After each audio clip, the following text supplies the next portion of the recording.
which is fine. I mean, but it's just kind of weird that I found myself falling back together, right? So they have a negative slot in each other where they fit together. And so the inside grid of the shadow box was made from stacking these pieces up and cutting data across them,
the other night at 1 a.m. or something, I was like, I should go buy this ball thing on Amazon and some glass tint. And so this stuff came in, and as dumb as that is, I'm actually really excited to try spraying on a smoke tint onto it.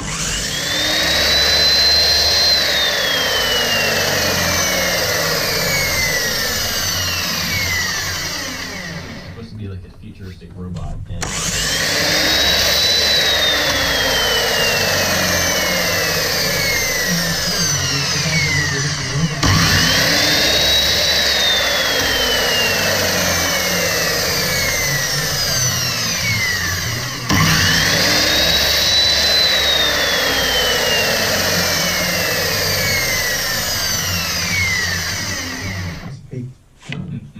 now it's going on 4 years, and we just sold the most we've ever sold at one time, so it gives me confidence that it's going to hang around for a little bit longer. And if not, then you will get them on discount ice creams. Okay, buy them on eBay. I started at $1 on eBay. That's funny. Well, so I know we kind of talked about before we took a break, what this year was going to be like and kind of what we were looking forward to. Has anything changed since we've taken a couple weeks off? You've been heads down, not as much to do. Any new ideas for the new year or any new directions or anything like that? A little bit. So Dan, who normally comes over on Tuesdays to film, we're adding another day. We're adding Fridays to that. And it won't be a full day, but it'll be a good half day. And that's to take a little bit of pressure off of trying to jam everything into one day. And it will also lead to possibly dividing up some videos into 2 videos. And it won't be a part 1, part 2, but it'll be like, this is how I came up with this design, sketching up ideas, going to pick up materials, maybe a little vloggy, but there's definitely going to be actual value and not just hey, look at me type stuff.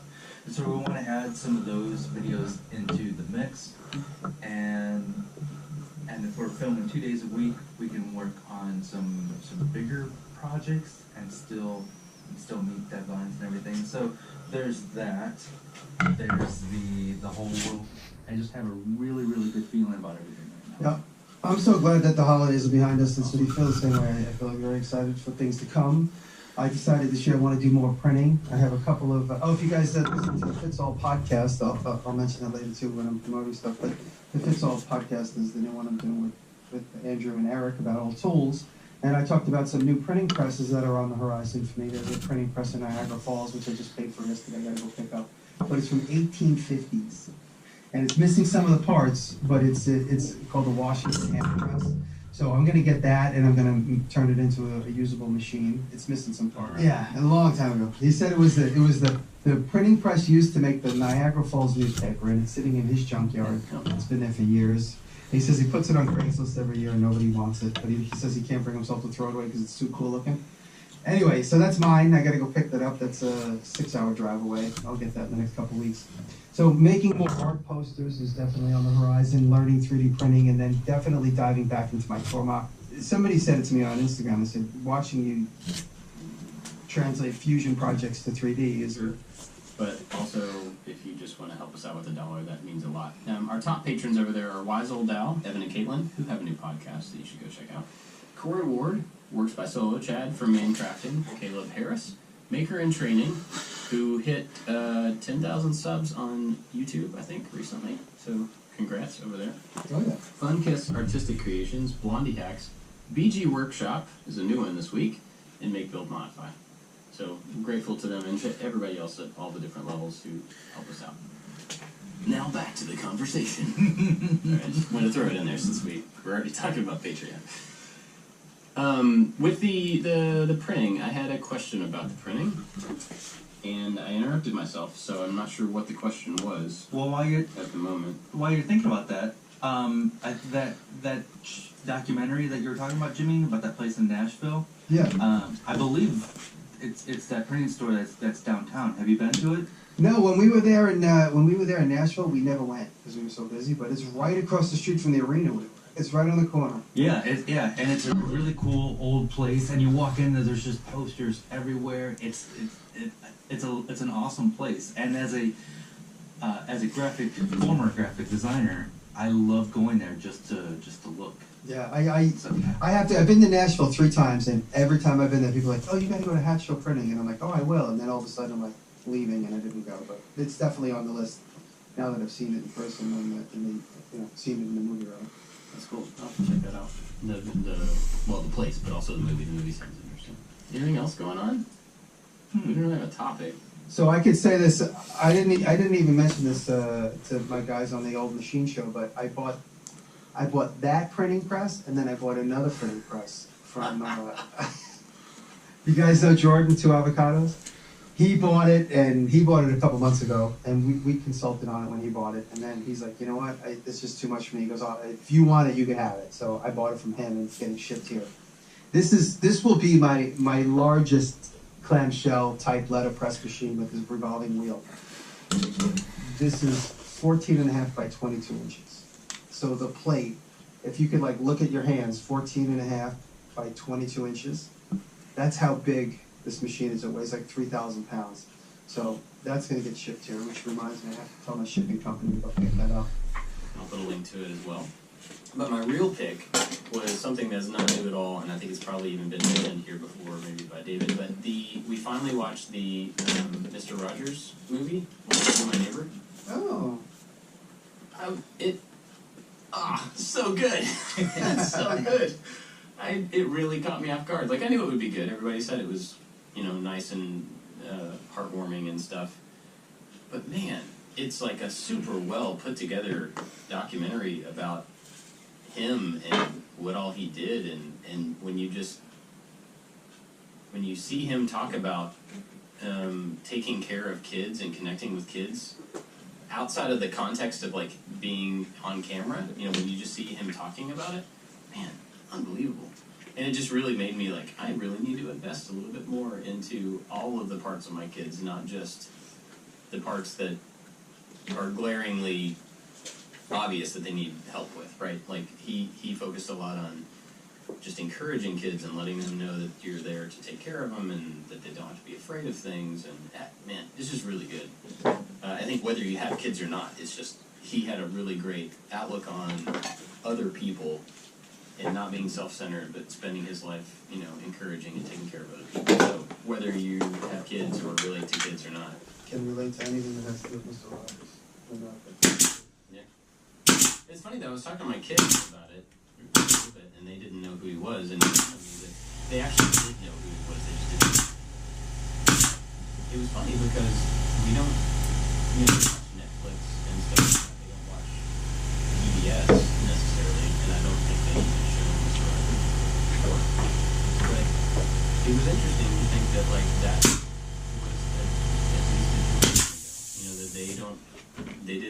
have a personal experience with him and with that show, even though I know as old as it is relative to him, they would probably still love it. It's kind of interesting. There's been a few things like that where I'm like, man, like, generational gaps happening, and I'm on the outside of that gap. Like, that's, You don't know who got the kangaroo. anyway, it's a good movie. You would definitely go watch it. It's worth your time. You may cry a little bit. Jimmy, you would totally cry. What is this water on my face? What is this water? You cried. Well, that would mean a lot more now, or they would mean a lot different things now because of what we've been through. You know, so it might be an interesting topic. Let's do that. Let's revisit early topics.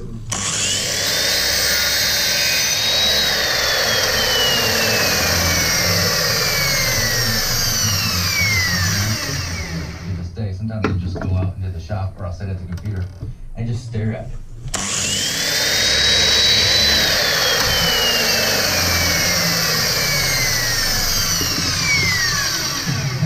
Now it's starting all over. Well.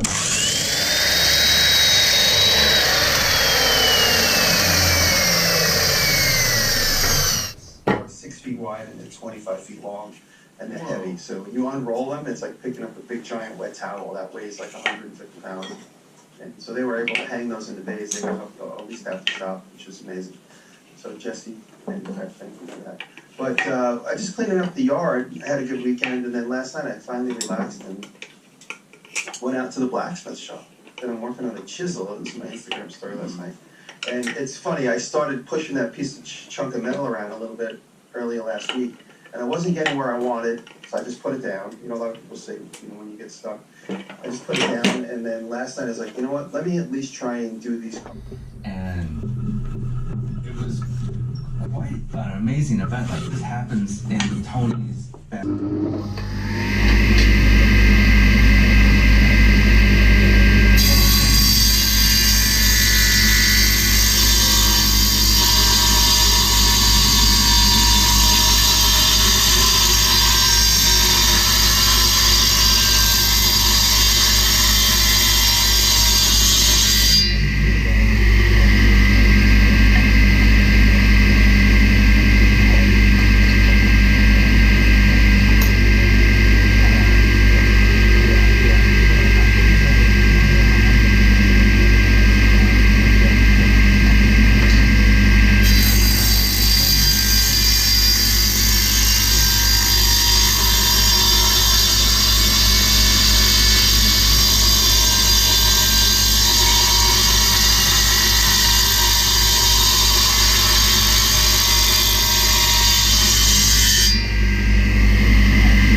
As far as the construction, they're all over the place. None of them had the roll cage. They're all open and all open wheel, which causes a lot. They're all powered, gasoline powered? Oh, yes. I'm not sure if it was gasoline or alcohol, because it didn't smell like gasoline. So I'm just wondering if they were using racing alcohol. Yeah.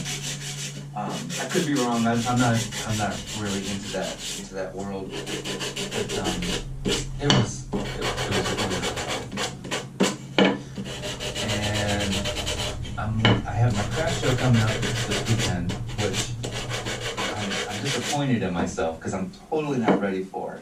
I really thought like this was going to be the year where I try a bunch of new things and I experiment and see if this particular thing sells. I don't really have anything new for the craft show. It's the same thing I've done the last couple, and I don't even have a lot to take, so I'm like struggling.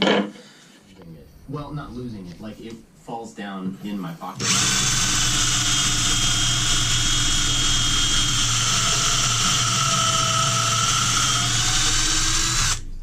Yeah, I got the one without the clip. I was putting mine in the little tiny Levi's pocket behind the pocket. And I think I'm going to modify the where I just sew it so the pen just